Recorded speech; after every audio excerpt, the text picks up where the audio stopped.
5 letter word கண்டுபிடிக்க போகிறாங்க. Letter grey colour ஆச்சுன்னா அந்த லெட்டர் திரும்ப யூஸ் பண்ணக்கூடாது. ஸ்மார்ட், SMART இந்த 5 லெட்டர்ஸுமே யூஸ் பண்ணாமல் வேறு ஏதாச்சும் வார்த்தை யூஸ் பண்ணுவோம். சைல்டு, CHILDன்னு கொடுத்து பார்ப்போம். லெட்டர்ஸ் எல்லோ கலராக மாறிச்சுன்னா அதை பிளேஸ் மாற்றி யூஸ் பண்ணுவோம். க்ரீன் கலராக மாறிச்சுன்னா அது கரெக்டான ஸ்பாட் மாட்டோம். CHI யூஸ் பண்ணி வேறு ஏதாச்சும் ஒரு வேர்டு ஃபார்ம் பண்ணுவோம். 5 லெட்டர் வேர்டு ஃபார்ம் பண்ணுறதுக்கு முன்னாடி பார்த்துங்க. LDSMART யூஸ் பண்ணக்கூடாது. நீட், NICHE வெரி இம்பார்ட்டன்ட் சொல்லுவாங்க அதோட மீனிங். ஸோ ஐ கண்டிப்பாக செகண்ட் பிளேஸ் இருக்கணும். NCH யூஸ் பண்ணணும்.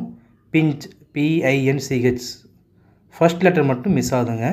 விஞ்ச், WINCH இதுவுமே இல்லை. அப்போ என்னவாக இருக்கலாம்? செகண்டு, தேர்டு, ஃபோர்த்து, ஃபிஃப்த்து கண்டுபிடிச்சாச்சு. ஃபர்ஸ்ட் லெட்டர் மட்டும் மிஸ் ஆகுது.